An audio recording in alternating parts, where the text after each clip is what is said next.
Hi friends, या सेशनमध्ये आपण पास्ट कंटिन्युअस टेन्स पाहणार आहे. पास्ट कंटिन्युअस टेन्स म्हणजे चालू भूतकाळ. ओके. आता चालू भूतकाळ हे लक्षात येत असेल, तुमच्या लक्षात येत असेल की पास्टमध्ये ज्या घटना घडत होत्या, म्हणजे त्याच्याविषयी जेव्हा आपण बोलतो त्यावेळेस आपण पास्ट कंटिन्युअस टेन्सचा यूज करतो. म्हणजे एखादी घटना, एखादं काम किंवा एखादं वर्क जे आहे ते पास्टमध्ये घडत होतं, त्याच्याविषयी आपण इथं बोलत आहोत. एवढं आपल्या इथे लक्षात येत आहे. ओके. पास्ट म्हणजे त्या गोष्टी होऊन गेलेल्या आहेत ऑलरेडी. ओके. हे तुम्हाला लक्षात घ्यायचं आहे. आता त्याचा सिंपल फॉर्म्युला काय लक्षात घ्या की सब्जेक्ट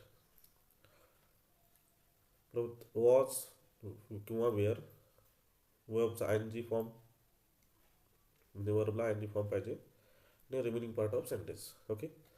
आता सब्जेक्ट वॉज वेअर आणि आय एन जी. आता तुम्हाला आपण ज्या वॉज वेअरच्या कन्सेप्टमध्ये सेशनमध्ये वॉज आणि वेअर कुठं आणि कशापुढे वॉज येतं आणि कशापुढे वेअर होतं ते आपण डिटेलमध्ये पाहिलेलं आहे. ते तुम्ही सेशन पाहू शकता वॉज वेअरचं.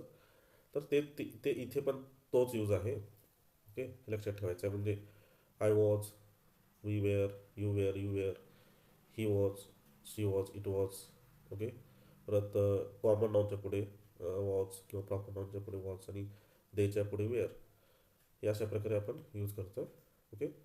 आणि एवढं लक्षात आल्यानंतर वर्बचा आय एन जी फॉर्म जो आहे, म्हणजे कॉमन वर्बला आय एन जी प्रत्यय लावलेला आहे, ती यूज करायचं आहे. आता कुठे कुठे यूज होतो थोडंसं आपण थोडंसं ओव्हरव्ह्यू घेऊया इथे. ओके.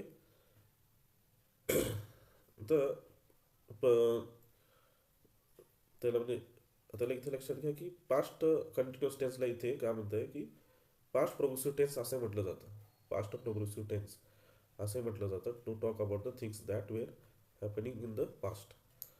हे आता आपण पाहिलं. You can use also the past progressive tense to say what was happening when something else happen. म्हणजे काही घडत असताना, काही जेव्हा घडलं त्यावेळेस काय घडत होतं त्यावेळेसच्या गोष्टीविषयी आपण म्हणजे पास्ट प्रोग्रेसिव्ह टेन्स किंवा पास्ट कंटिन्युअस टेन्सचा यूज करतो. एवढं इथे लक्षात घ्यायचं आहे. आता इथे एक्झाम्पल तुम्ही लक्षात घ्या. Sam was doing this math homework when the phone rang. म्हणजे सॅम काय करत होता, त्याचं होमवर्क करत होता. जेव्हा फोन वाजला तेव्हा तो होमवर्क करत होता. म्हणजे आपल्या इथे लक्षात येत आहे की एखादी गोष्ट घडलेली आहे, त्या घडलेल्या वेळेस काय घडत होतं ते सांगण्याचं एक एक्झाम्पल हे आहे. पुढे बघा example. Dad was cooking our dinner when I got home. म्हणजे मी जेव्हा घरी आलो तेव्हा डॅड डिनर बनवत होते. ओके. बनवत होते बघा, पास्ट विषय आपण बोलतोय. ओके. याचाही बऱ्याच वेळेस कम्युनिकेशनमध्ये यूज होत असतो. वेन आय सॉ जॉ he was looking for this dog. Okay. म्हणजे जेव्हा मी जॉला पाहिलं तेव्हा तो लुकिंग फॉर दिस डॉग म्हणजे तो काय डॉगची काळजी घेत होता. We were all enjoying the movie when the power went out. जेव्हा लाईट गेली तेव्हा आम्ही मूवी पाहत होतो किंवा मूवीचा आस्वाद घेत होतो, एन्जॉय करत होतो. हे तुम्ही असं एक प्रकारे इथे सांगू शकता. What were they doing when the bell rang. तर इथे क्वेश्चन झालेलं आहे बघा. म्हणजे जेव्हा बेल वाजली तेव्हा ते काय करत होते, असे अर्थाने इथे प्रश्न विचारलेला आहे डब्ल्यू एच क्वेश्चनमध्ये. हे थोडंसं इथं लक्षात घ्यायचं आहे फ्रेंड्स. ओके. आता आता थोडेसे हे लक्षात आल्यानंतर आता काही पॉझिटिव्ह सेंटेन्स आणखी बघूया प्रॅक्टिससाठी. जसं की I was reading the book. मी पुस्तक वाचत होतो. म्हणजे पास्टमध्ये एखादी गोष्ट करतोय ते सांगतो आपण. म्हणजे मी पुस्तक वाचत होतो. पास्टमध्ये ती क्रिया पूर्ण झालेली नव्हती, पुस्तक वाचत होतो. Okay. We were watching movie last night. आम्ही लास्ट नाईटला मूवी पाहत होतो. You were studying. तू अभ्यास करत होतास. He was suffering from a stomach ache. म्हणजे त्याला पोटात दुखत होतं. She was learning music. ती संगीत शिकत होती. It was working. ते काम करत होतं किंवा ते काम करत होते. दे वर स्पीकिंग टू लाऊड. ते खूप मोठ्या मोठ्याने किंवा ते खूप जोरात बोलत होते. The dog was barking. कुत्रा भुंकत होता. The sun was shining. सूर्य चमकत होता. The players were playing football. खेळाडू फुटबॉल खेळत होते. ओके. हे तुमच्या लक्षात येत आहे की पास्टमध्ये काही गोष्टी घडत होत्या त्याच्याविषयी आपण इथे पॉझिटिव्ह सेंटेन्स सांगत आहोत. आता इथे पुढे बघा, तर त्याचेच निगेटिव्ह सेंटेन्स ॲज युजल आपल्याला माहिती आहे की पॉझिटिव्ह सेंटेन्स आहे तर निगेटिव्ह सेंटेन्सही आपल्याला पाहावे लागणार आहेत.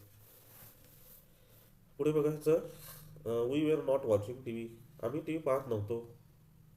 बरोबर. आता इथे बघा, वॉज आणि वेअरच्या पुढे नॉटचा यूज केलेला आहे. ओके, वॉज नॉट म्हणजे नॉटचा यूज केलेला आहे, इथे लक्षात घ्यायचं आहे. वॉज आणि वेअरच्या पुढे.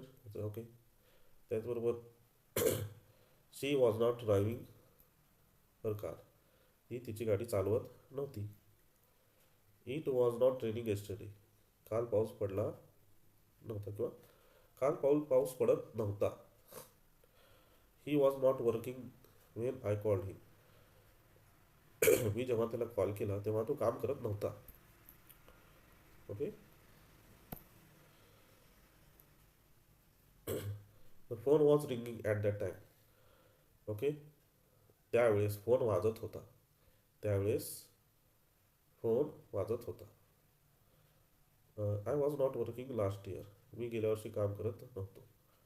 ओके, तुम्ही अशा प्रकारे निगेटिव्ह सेंटेन्स बनवू शकता. तर तेच पुढे बघा, क्वेश्चन्स बनवत असताना वॉज आणि वेअर जे आहे ते सुरुवातीला घ्यायचं आहे स्टार्टिंगला, आणि बाकी सेंटेन्स बनवायचा आहे म्हणजे क्वेश्चन तयार होईल. जसं की इथे बघा, वॉच वॉचची रिडिंग अ न्यूजपेपर, ती वर्तमानपत्र वाचत होती का, असं आहे ते मित्रांनो.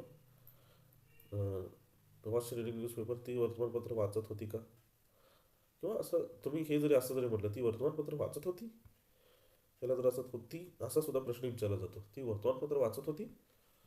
ओके, त्याचं ॲक्च्युली बऱ्याच वेळेस आपण बोलत असताना का असं म्हणण्याचं टाळतो बऱ्याच वेळेस, ती वर्तमानपत्र वाचत होती. ओके, अशा अर्थही आपण इथे घेऊ शकतो. जसं की वर यू शूटिंग, तुम्ही शो म्हणजे शूटिंग करत होतात का. वर ते डान्सिंग इन द पार्टी, ते पार्टीत नाचत होते का, किंवा ते पार्टीमध्ये ते डान्स करत होते का, किंवा ते डान्स त्यांनी केला का, असे अर्थाने आपण इथे घेऊ शकतो. वाज आय स्लिपिंग, मी झोपलो होतो का, किंवा मी झोपत होतो का, असा अर्थ घेऊ शकतो. वर दे हॅव्हिंग टी, ते चहा घेत होते का. ओके, असंही सांगू शकता तुम्ही.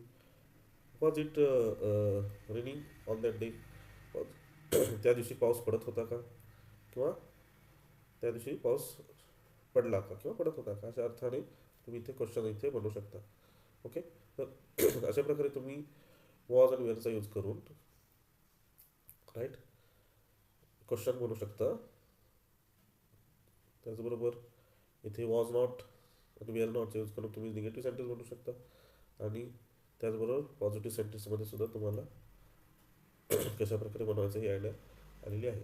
याचाही कम्युनिकेशनमध्ये बऱ्याच वेळेस यूज होत असतो फ्रेंड्स, स्पोकन इंग्लिशमध्ये. त्याच्यामुळे तुम्ही याचाही बऱ्यापैकी असे सेंटेन्स बनवा आणि याची प्रॅक्टिस करा. होप तुम्हाला हे लक्षात आलं असेल. Thank you very much.